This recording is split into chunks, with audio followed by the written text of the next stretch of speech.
Hello, everybody. Here we are again, Jay and Josh. We've got the February stats in for Edmonton real estate sales, and they paint an interesting picture. So, Jay, how about you tell us a little bit about what you're seeing with respect to the inventory as we're seeing Edmonton homes selling fast? Well, the story this month, Josh, from what we're finding, boots on the ground, is the buyers are starting to panic a little bit. Inventory, it kind of like paints two different pictures here, but it says, 4,805 is our current inventory in February 2024.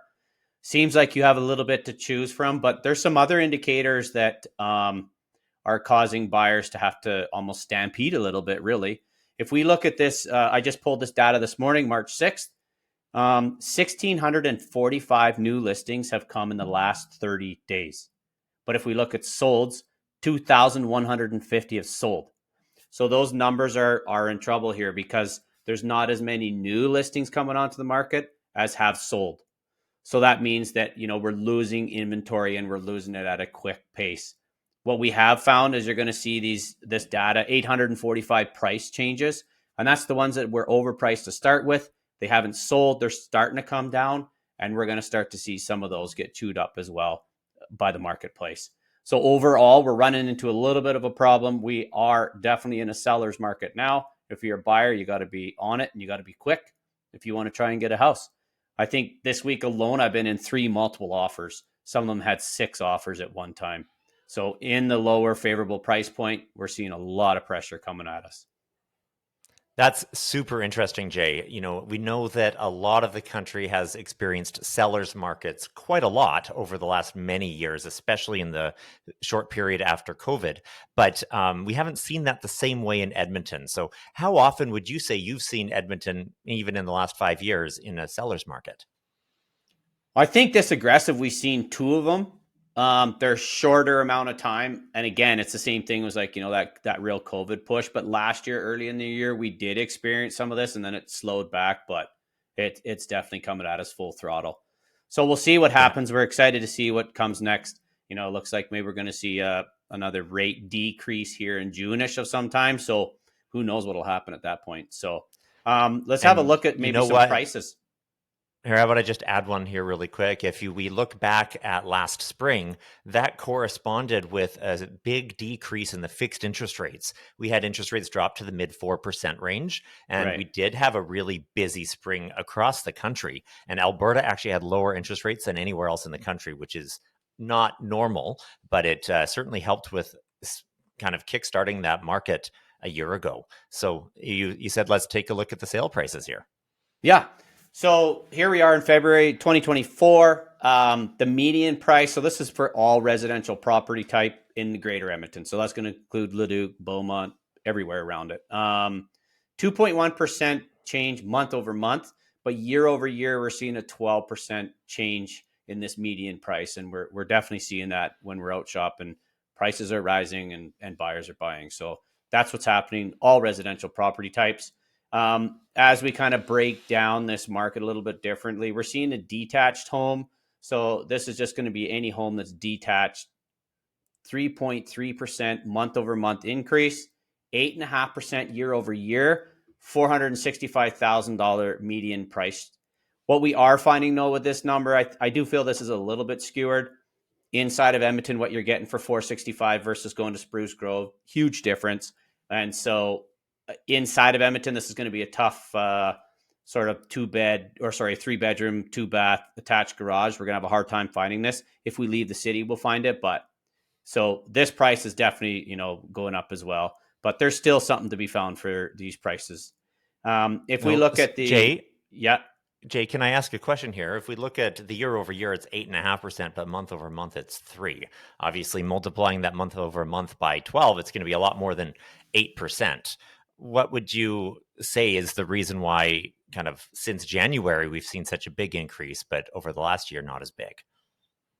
again, it's just the sheer number of buyers that have started to show up in January and February, and we are losing inventory. We've seen the builders are increasing their prices. I know there's 2 or 3 of the big ones have said, "Hey, there's a $20,000 price that's coming." I had some buyers with a builder. And we were starting to go down the quote thing, and they said you have until noon to sign, and if you don't sign by noon, after noon, it's $20,000 higher.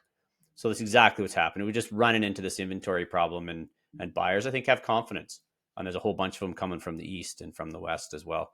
So this is putting the pressure on. This is raising the price in from our experience. So semi-detached, 1.9 as a negative, and 6.5 year over year for a $387,000 price on average. I don't quite understand the month over month. I think it's just probably going to be related to the lack of inventory again, and the lack of total sales, and maybe less new construction and more maybe resale that's selling, and that's sort of driven that price down a bit. But still, we're seeing a year over year gain. It'll be interesting to see what the number says in March for these numbers here in the semi-detached. Great popular option, and for buyers entering the market, this is typically where they're starting, or in the townhouse that we'll see next here. So row or townhouse, 285 is the median. Big gains, 7% month over month, 14% year over year.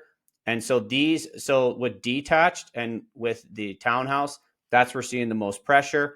And again, it's coming down to affordability. And in the townhouse, there's not a whole bunch to choose from. Buyers have decided now that they're okay with a townhouse that has condo fees. And as a result, they're starting to come into this instead of buying a duplex without a condo fee. 285, there's a lot of pressure on this market as well. I don't expect it'll stay below 300 for too many more months. Apartment and condos, 168,000 is the average price, 1.2% gain month over month, but this is the first negative year over year, and trending. I think, Josh, you and I were looking at some numbers earlier, and we do see this trending negatively. Yeah, the apartments are the only property type that over the last 4 years are actually at a lower price than 4 years ago. Every other property type has been increasing. The detached the most, semi-detached almost the same, and townhouses not quite as much, but still definitely on the increase. So oddly, the apartments are decreasing, but I think it's because in Edmonton, you can actually still buy a reasonable home that's larger than an apartment at a somewhat affordable price compared to elsewhere in the country. But the apartments are less desirable. They are smaller, and everywhere in the country, they're less desirable overall. So perhaps that might be part of the explanation behind it. Do you have any other ideas there, Jay?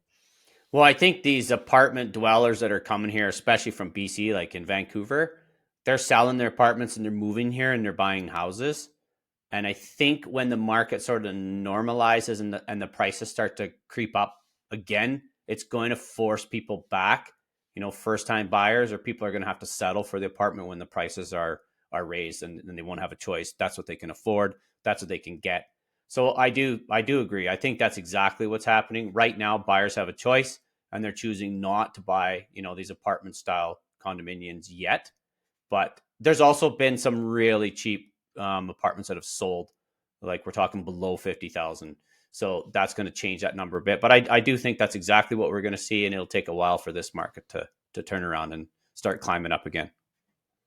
Okay, so what we're seeing is all property types, maybe except for the apartment condos, are performing very well in Edmonton. If you're wanting to get in, come in, be aggressive, be ready to take it because the inventory is shrinking. But it's still a great place to buy. If you're coming from outside of Edmonton, you will find more affordability in Edmonton than anywhere else in the country if you're looking for a major city. And Edmonton, as we've talked on many of our other videos, is a great place to live. Lots to do. And it's a great place to come to. So anything else before we invite everybody to like and subscribe to our page here? No, I think it's if you're thinking of buying, you should get after it. If you're thinking of selling, great time to sell as well. But we're running into that problem of if you're selling, we need to find you a new place to buy and kind of like managing those two transactions. But other than that, it's an exciting market. We just need to be aggressive, and we can't wait to see you and go to work with you.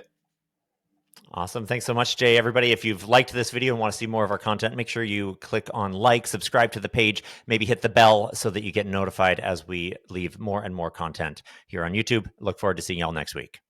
Thank you all.